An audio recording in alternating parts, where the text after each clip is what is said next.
When you are praying, what name of God do you have in your mind when you pray? Do you pray to the name Yud-Heh-Vav-Heh, or to Elohim, or to Yud-Heh-Vav-Heh Elohim? Do you pray to Adonai, Aleph Dalet Nun Yud, to El? Well, the Kabbalists, as brought down in Sefer Olam Tamid, at least that's where I saw it, the Kabbalists prayed to Ein Soph. Now, I'd say that most Jews have never heard of the phrase Ein Soph. It's not a Talmudic phrase, it's not a biblical phrase. It's a made-up phrase by Kabbalists. It's a phrase that specifies an area that has no name. It's an Ein Soph where the drive is perpetual. And there's no object to that drive. Ein Soph is a circle. There's no object in that circle. No petite object.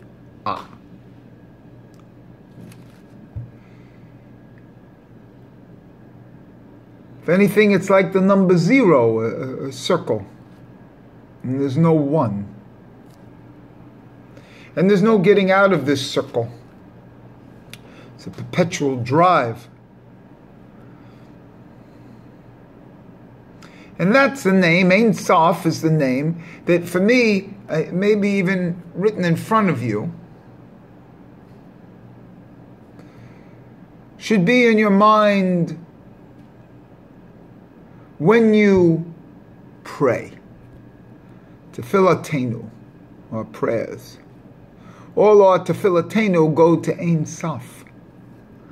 In Ein Soph, this is where changes can be made. It's the true Mazla area.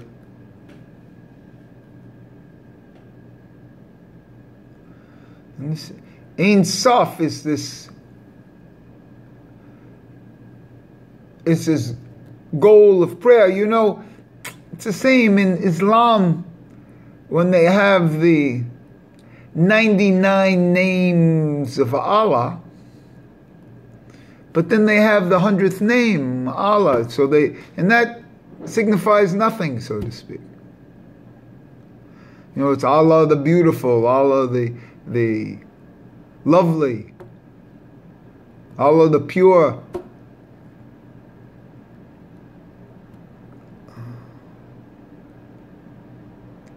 But the real Allah has no name, the 100th name. And this 100 is something I'm going to speak a little bit about, because this is what it's been like for me the past couple of days. After I read the the Ben Ish Hai, some commentaries that he's made in his Halakha book, from talking about the tefillin, he says, before you put on your tefillin, check to see the two shins on the tefillin, on the shel rosh, and make sure those shins are written with Zayins, 3 Zayins on the right shin and 4 Zayins on the left. Well, I've always thought that there are Vavs there. And now all of a sudden, he's talking about 7 Shin. As brought down, he says, in the Zohar, which I didn't follow it up, and it is, that these Shinim, these 2 Shins, are written with Zayins. And this is a complete opening to me. I'll be talking a lot about this,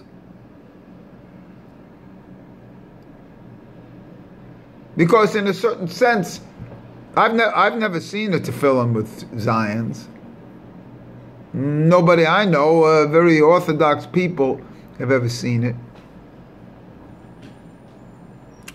So one of my Hiddushim is that you read the Shin as a Zayin, or you move the little Yud on top of a Shin, of the Vav of the Shin. The Vav has the head to the left, and the Zayin has the head to the center, the Yud up top.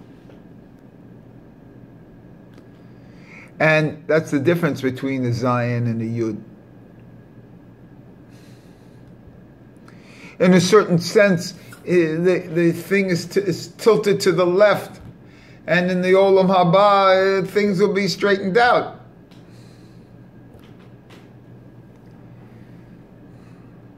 So the other thing that interests me about this is that there's a direct relationship between Shin, the Shins there's a direct relationship between Tefillin and saying the Shema. They say in the Halakha, if you say the Shema, the morning Shema, without Tefillin, you're not really saying the Shema. You don't get credit for the Shema if you say the Shema without Tefillin. So what did I do? So I'm saying these Shins.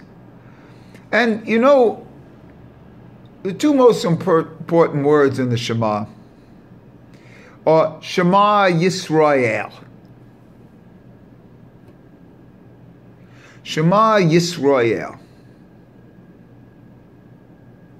And in these two words, so I used to,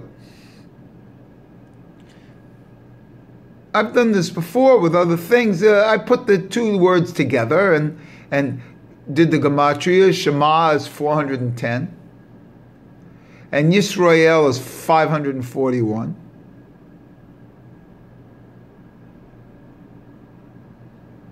And so you get, if you add them together, 951, which doesn't mean too much. I mean, from a gematria point of view, it's kind of like in the middle of nowhere here, because 930 means a lot. It's the years of Adam, and then 1,000 means a lot, but 951 doesn't necessarily mean anything. And then this evening, after being involved in a bris today, which I will talk about at length some other time, I'm meditating all day. It came to me, and I think I've done it before, I've tried to figure it out. If one of those shins, or let's say the first shin, in there's two shins in Shema Yisrael, and I think those shins have to be written. The first shin has to be written with as a four-pronged shin. I think in the future the Shema will be written with a four-pronged shin. I think all shinim in the future will be written with a four-pronged shin. That will designate the future. That's when the crown of the woman supersedes that of the man. Right now we're in the letter Shin.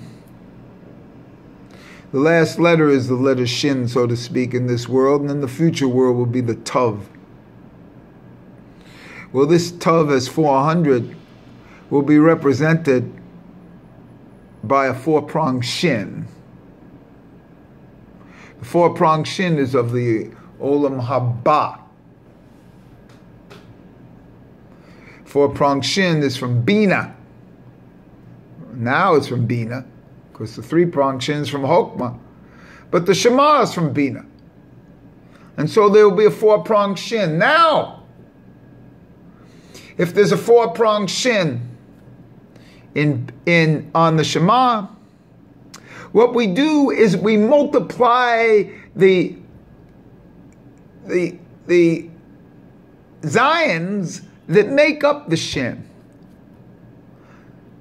We've converted the Vav, which is 6, to the Zayin, which is 7.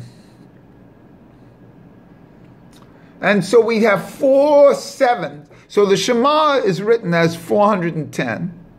But now we take 4-pronged Shin. Each one's a Zayin. That's 28.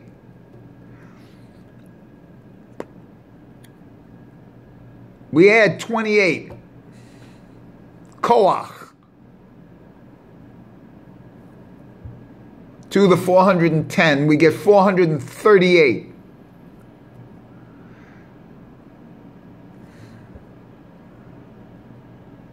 And we add 3 letters for the Shin,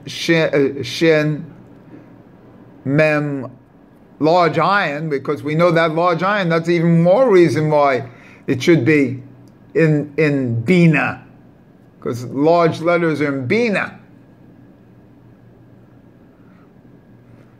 So it's 438 plus 3 is 441, that's MS. MS. Actually, MS is the first word after the whole total Shema. But, so it's MS. But now let's just go back and without the added 3, it's 438. Well, let's do it this way. We use a 4-pronged Shin in the Shema. And we leave Yisrael with a 3-pronged Shin. We leave Israel with a 3-pronged Shin, so it's still 451, 541, plus 410, that's 500, it's 951. And then, because if we have a 4-pronged Shin and a 3-pronged Shin in this Shema Yisrael, that's 7 prongs, each one is 7 with the Zayin, that's 49. So we have 951 plus 49, that's 1,000. 1,000. 1,000 is a large Aleph.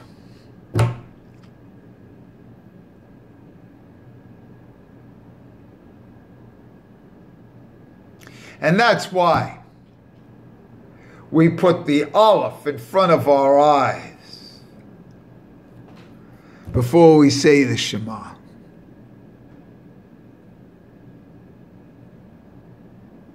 Because the Shema Yisrael with a Shin,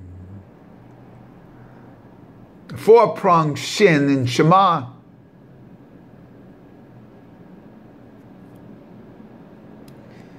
and a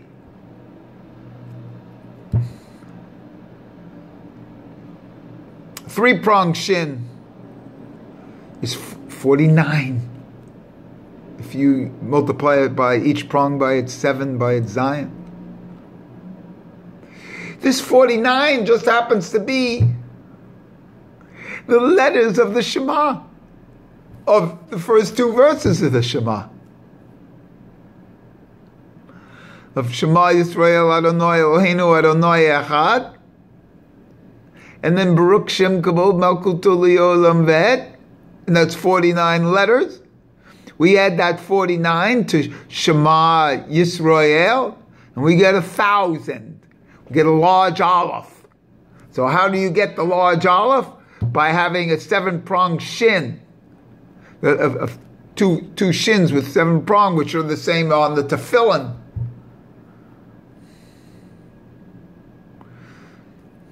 This is brought down that it's what they call the 7 lobes of the lung, but I only know 5.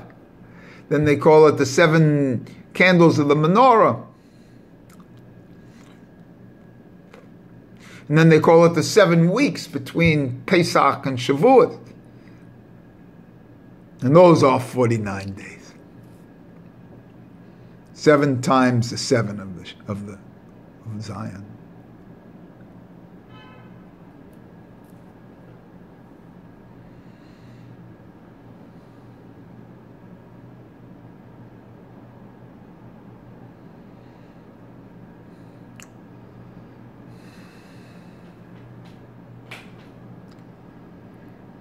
Can't get better than that. Have a 4-pronged Shin.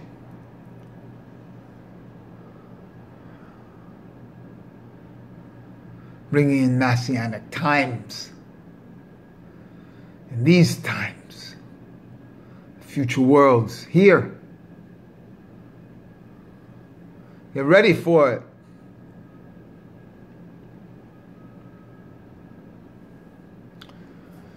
And I'll bring some other things about these things, but it's the idea that whoa, what an idea, that the Zayins. I have some other beautiful gematria for this that we'll do in the future. And we'll talk about the bris.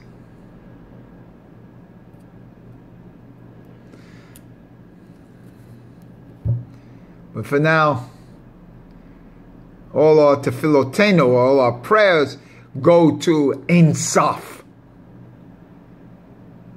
And I'm going to do some gematria for Ein Soph in my next video. That's quite surprising.